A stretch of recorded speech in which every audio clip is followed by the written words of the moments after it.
Atenção! Vai começar agora uma teleaula de ensaios de materiais do curso profissionalizante. Este módulo tem um total de 25 aulas. Hoje, você vai assistir a teleaula número 2. Bons estudos!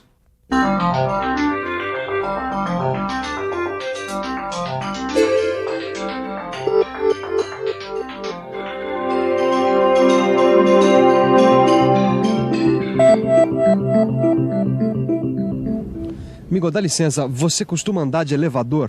Sim, utilizo o elevador de passageiro da obra. Ando. Eu ando de elevador todo. Quem trabalha aí no elevador sou eu. E por que você não tem medo de andar no elevador? Bem, é um equipamento que está de acordo com as normas. Existe cabos de aço para sustentar esse equipamento. É ele que eleva ou desce o elevador. E em caso de uma pane, existe um segundo cabo para frear no caso de queda. O cabo de aço é forte e não quebra fácil. Graças aos cabos de aço que são usados nos elevadores, nós podemos subir e descer com a maior segurança. Mas será que as pessoas sabem como deve ser um cabo que segura um elevador?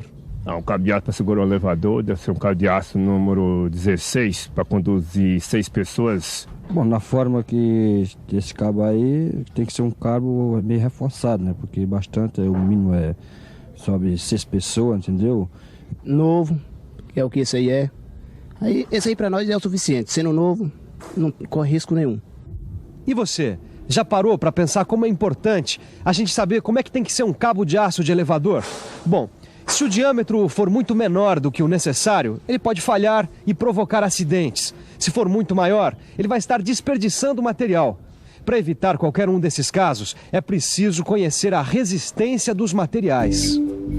Por isso, nesta teleaula, você vai conhecer o ensaio de tração, vai saber quais são as unidades de medidas mais usadas nesse ensaio e ainda vai aprender a calcular a tensão exercida e suas consequências sobre um material. Por isso, aguente firme, porque a nossa teleaula de hoje está começando.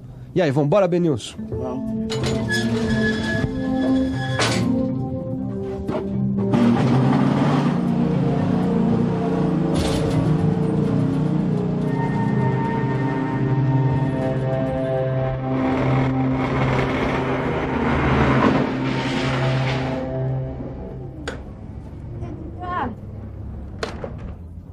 Eu tô achando que o cabo do acelerador arrebentou. Deixa eu ver. Aqui, ó. Bom, será que a gente usou um cabo menos resistente do que a gente precisava? Bom, acho que a gente vai ter que fazer um ensaio de tração, viu? Ih, não entendi. Pra que servem os ensaios de tração? Bom, você não sabe que as propriedades mecânicas, como resistência mecânica, elasticidade, plasticidade, são as características principais dos metais, não sabe? Sei sim, tanto que o projeto e a fabricação de produtos são baseados no comportamento dessas propriedades. Exatamente, e para determinar as propriedades mecânicas, a gente precisa recorrer aos ensaios mecânicos. Os ensaios mecânicos devem seguir procedimentos padronizados por normas brasileiras e internacionais. Eles podem ser feitos tanto no próprio produto como no corpo de prova. O uso do corpo de prova é mais indicado nos casos onde o resultado dos ensaios vai ser comparado às especificações de normas internacionais.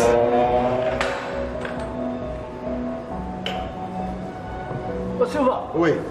Me diz uma coisa, por que as normas internacionais são tão importantes a ponto de recomendar o uso do corpo de prova? Caio, porque elas garantem que o ensaio se repetirá em qualquer lugar que tenha as condições adequadas. Hoje eu vou mostrar para você o trabalho de um profissional que realiza o ensaio de tração. Mas e para que serve esse ensaio? Bom, ele permite saber como os materiais reagem aos esforços de tração, quais são seus limites de resistência e a partir de que momento eles se rompem. E como é que ele funciona? O ensaio de tração faz com que o corpo receba um esforço que tende a alongá-lo, fazendo com que se deforme até quebrar.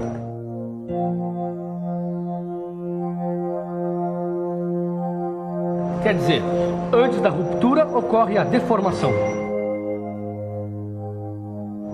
É que quando a força axial está dirigida para fora do corpo ao qual está aplicada, ela é chamada de força axial de tração. Dá para perceber que essa força produz a deformação do corpo, ou seja, aumenta o seu comprimento e diminui a área de secção transversal.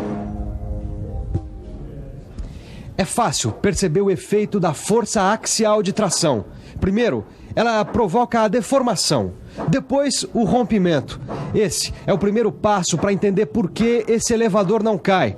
Ou seja, a resistência do cabo tem que ser maior do que a força axial de tração que está sendo exercida nele.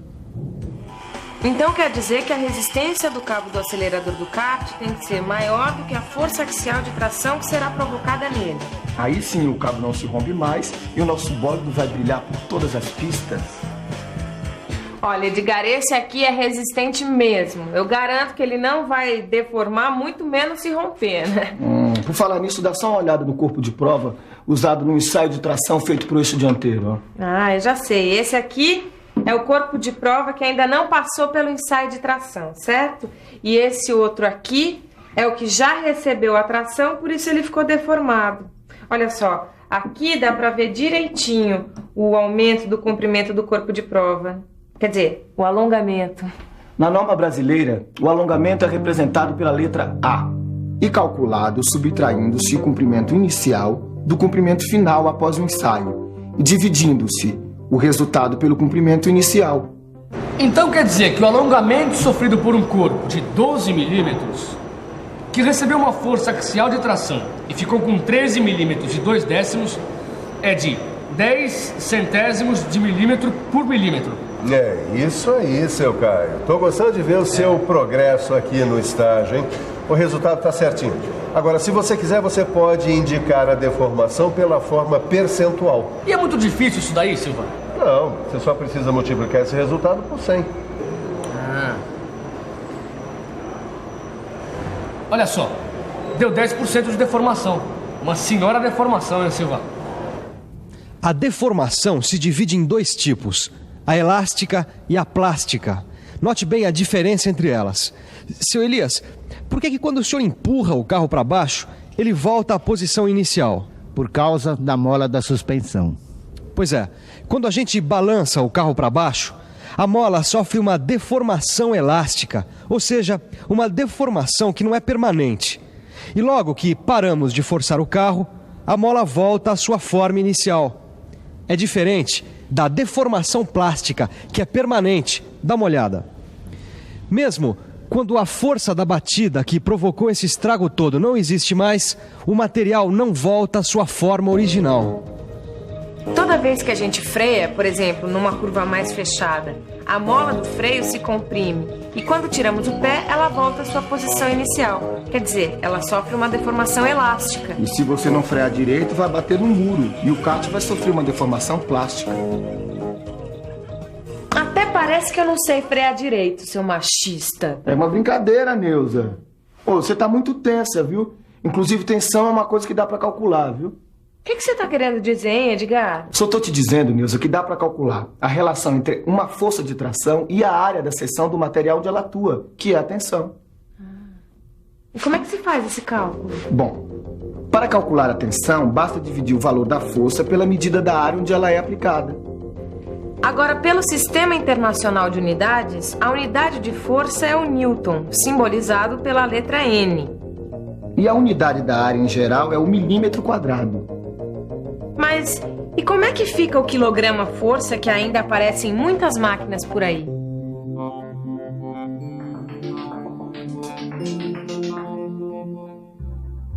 A unidade quilograma-força, identificada pelo símbolo KGF, ainda é usada no Brasil porque muitas das máquinas disponíveis possuem escalas nesta unidade. Nestes casos, depois da realização dos ensaios, os valores de força devem ser convertidos para a Newton. Mas durante muito tempo, a tensão foi medida em quilograma-força por milímetro quadrado, ou PSI, abreviatura de Pound Square Inch, que quer dizer libra por polegada quadrada. Mas como, em 1978, o Brasil adotou o Sistema Internacional de Medidas, essas unidades foram logo substituídas pelo Pascal, representada pelo símbolo PA. Ultimamente, cada vez mais países, inclusive o Brasil, vêm utilizando um múltiplo do Pascal, que é o megapascal, identificado pelo símbolo MPa. Através desta simples tabela de conversões, é possível compreender a correspondência entre Newton, quilograma-força, libras, megapascal, Newton por milímetro quadrado, quilograma-força por milímetro quadrado e libra por polegada quadrada. Com uma tabela de conversão como essa, eu posso converter os valores de tensão para qualquer unidade, Silva. Muito bem, seu Caio. Então, que tal me dar uma mãozinha na preparação da máquina para o ensaio? Pra já. Qual é o problema? É que eu tenho um amigo que é dono de uma oficina de manutenção mecânica e ele me pediu que eu calculasse a tensão a que está submetido um tirante de aço de 4 milímetros quadrados de seção, sabendo-se que esse material vai ficar exposto a uma força de 40 newtons. Peraí. A seção do tirante é de 4 milímetros quadrados. E a força sobre o material vai ser de 40 newtons, certo? Certo. Agora calcula a tensão. Você acha que consegue? Claro que sim, Silva. Vamos lá. Vamos pensar um pouco? Vamos pensar um pouco. Bom, para calcular a tensão, eu preciso dividir a força aplicada pela área da seção do tirante. Isso vai dar 40 newtons dividido por 4 milímetros quadrados. Então quer dizer que o tirante de aço vai suportar uma tensão de 10 newtons por milímetro quadrado. Fácil, não é? Realmente é muito fácil calcular o valor da tensão, mas vai ficar mais tranquilo ainda se você acompanhar a nossa revisão. E atenção, se liga aí que é hora da revisão. Na teleaula de hoje, você aprendeu que os ensaios de tração servem para determinar como os materiais reagem ao esforço de tração. Viu que quando um corpo de prova é submetido à força axial de tração, ele se deforma antes de romper. Conheceu um pouco a deformação elástica e a deformação plástica. Por fim, você aprendeu o que é e como é medida a tensão. Agora que você viu como é importante conhecer o ensaio de tração e o cálculo de tensão, corre para o seu livro. Nele você vai poder praticar tudo que aprendeu hoje. E assim evita o risco de derrapar em alguma dúvida desagradável. Bom, até a próxima, hein? Vamos lá, vem cá, Gerson.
Telecurso 2000, um programa de educação do Sistema Fiesp e da Fundação Roberto Marinho.